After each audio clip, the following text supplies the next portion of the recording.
Hi everyone, welcome to my channel. ఈరోజు మనం వారాహి ప్రత్యంగిరాదేవి అమ్మవారి అనమాట. అయితే మనకి లోపల కెమెరా అలౌ లేదనమాట. అందుకే నేను బయట నుంచొని ఇక్కడ అమ్మవారి దగ్గర నుంచొని తీస్తున్నాను అనమాట వీడియో. సో మీరు వీడియో మొత్తం చూడండి, అంటే ఎక్కడ ఉంది ఈ పీఠం అనేది ఎవ్రీథింగ్ నేను ఎక్స్ప్లెయిన్ చేస్తాను. యాక్చువల్గా ఈ వారాహి ప్రత్యంగిరాదేవి ఆలయం ఎక్కడుందంటే మనకి హైదరాబాద్లో కొత్తపేటలో రామకృష్ణాపురంలో ఇన్కమ్ ట్యాక్స్ కాలనీలో రోడ్ నెంబర్ 1లో ఉందన్నమాట. మనకి మెట్రోలో వెళ్తే చాలా దగ్గరగా అనిపిస్తుంది. మనం విక్టోరియా మెమోరియల్ దగ్గర మెట్రో దిగితే 1.9 కిలోమీటర్స్ ఉంటుంది అనమాట. 1.9 కిలోమీటర్స్ దూరంలో టెంపుల్ ఉంటుంది. ఇది యాక్చువల్గా టెంపుల్కి వెళ్ళే వే ఎంట్రన్స్ అనమాట. ఇక్కడ నుంచి కొంచెం లోపలికి వెళ్ళాలి. కొంచెం లోపలికి వెళ్తే మనకి కనిపిస్తుంది కదా, అక్కడే అమ్మవారి టెంపుల్ అనమాట. టెంపుల్కి దగ్గరలోనే మనకి కొబ్బరికాయలు, పువ్వులు, నిమ్మకాయలు అమ్ముతున్నారనమాట. అవి నేను తీసుకున్నాను. జూలై 6th నుంచి 15th వరకు వారాహి నవరాత్రులు జరిగాయి కదా, అప్పుడు లాస్ట్ డే వెళ్ళడం జరిగిందనమాట. నేను టెంపుల్ గురించి విన్న దగ్గర నుంచి ఎప్పుడు వెళ్దామా అని అనుకున్నాను. కాకపోతే నవరాత్రులు వచ్చినాయి కదా, అప్పుడు వెళ్ళడం జరిగిందనమాట. ఇక్కడ చూసారా మీకు నిమ్మకాయల దండలు, పసుపు కొమ్ముల దండలు, ఎండుమిర్చి దండలు ఉన్నాయి కదా.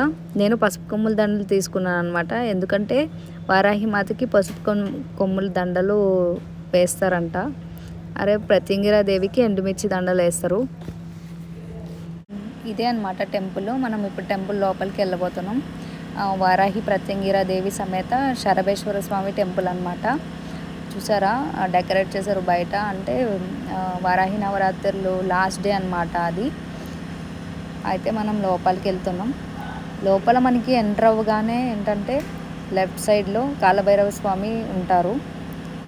రైట్ సైడ్లో మనకి వారాహిదేవి, ప్రత్యంగిరాదేవి ఒకటే టెంపుల్లా ఉంటుంది. ఒకటే చోట ఉంటారనమాట. Varahi Devi left side, Pratyangira Devi right side ఉంటారు. ఆ పక్కనే చిన్న వినాయకుడు కూడా ఉంటారనమాట. శరభేశ్వర స్వామి కూడా ఆ పక్కనే చిన్న టెంపుల్ లాగే ఉంటుంది లోపలే. మనకి అక్కడ నుంచి బయటికి వచ్చిన తర్వాత అక్కడ ఒక యూట్యూబర్ కనిపిస్తున్నారు కదా మీకు. ఆ అమ్మాయి ఎవరో తెలిస్తే మీకు కామెంట్ చేయండి. టెంపుల్ యొక్క గోపురం ఇలా ఉంటుంది అనమాట.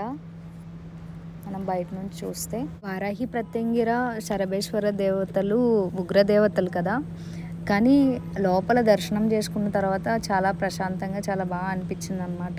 ఇక్కడ దేవతలకి పూజలతో పాటు హోమాలు కూడా జరుగుతుంటాయి. మీకు అది లోపల తీయడానికి అవ్వలేదు. ఇది బయట టెంపుల్కి ముందైతే బయట వ్యూ ఇలా ఉంటుంది. అక్కడ షాప్స్ అవి ఉన్నాయి కదా. అలాగే ఆ టెంపుల్కి పక్కనే ఇంకో టెంపుల్ కూడా ఉందన్నమాట. ఈ టెంపుల్లో వచ్చేసి మనకి సుబ్రహ్మణ్యేశ్వర స్వామి, లలిత త్రిపుర సుందరిదేవి, రాజశ్యామలాదేవి ఉన్నారు. టెంపుల్ ఎంట్రన్స్ ఇదనమాట. టెంపుల్ లోపలికి వెళ్ళడం జరిగింది. వెళ్ళిన తర్వాత దర్శనం అయిన తర్వాత బయటికి వచ్చిన తర్వాత బయట వ్యూ ఇలా ఉంటుంది టెంపుల్. లోపల అమ్మవారిని దర్శించుకున్న తర్వాత చాలా అంటే చాలా బాగా ప్రశాంతంగా అనిపించింది అనమాట. ఆ టెంపుల్ లోపలే మనకి అందరికీ బ్యాంగిల్స్ ఇస్తున్నారనమాట. లేడీస్ అందరికీ అమ్మవారి బ్యాంగిల్స్ అందరికీ ఇస్తున్నారనమాట. అయితే టెంపుల్ దర్శనం అయిపోయి బయటకు వచ్చిన తర్వాత అక్కడ మనకి కుంకుమ, విభూది ఉన్నాయన్నమాట. అవి నేను బొట్టు పెట్టుకున్నాను. బొట్టు పెట్టుకొని కొంచెం అయితే తీసుకొని వచ్చాను అనమాట. మనం వారాహి అమ్మవారిని దర్శించుకొని ఎంత పెద్ద కోరికనైనా సరే కోరుకుంటే అతి శీఘ్రంగా నెరవేరుతాయని అంటారు. ఇక్కడ అమ్మవారిని దర్శించుకోవడానికి వచ్చిన భక్తులు చాలామంది కూడా చెప్పారనమాట, ఇక్కడ అమ్మవారు చాలా పవర్ఫుల్ అని చెప్పి. నేను కూడా అమ్మవారిని దర్శించుకున్న తర్వాత నాకు చాలా చాలా ప్రశాంతంగా అనిపించింది. అలాగే నేను కాశీలో ఉన్న వారాహిదేవి అమ్మవారి టెంపుల్ కూడా దర్శించుకోవడం జరిగిందనమాట. ఈ టెంపుల్లో అమ్మవారిని దర్శించుకున్నప్పుడు కూడా నాకు చాలా ప్రశాంతంగా అనిపించింది. సో మీరు కూడా ఈ టెంపుల్ని దర్శించుకొని మీ కోరికలు నెరవేర్చుకుంటారని ఆశిస్తున్నాను. మీకు ఈ వీడియో కనుక నచ్చినట్టయితే లైక్ చేయండి, షేర్ చేయండి, సబ్స్క్రైబ్ చేయండి. Thank you for watching this video.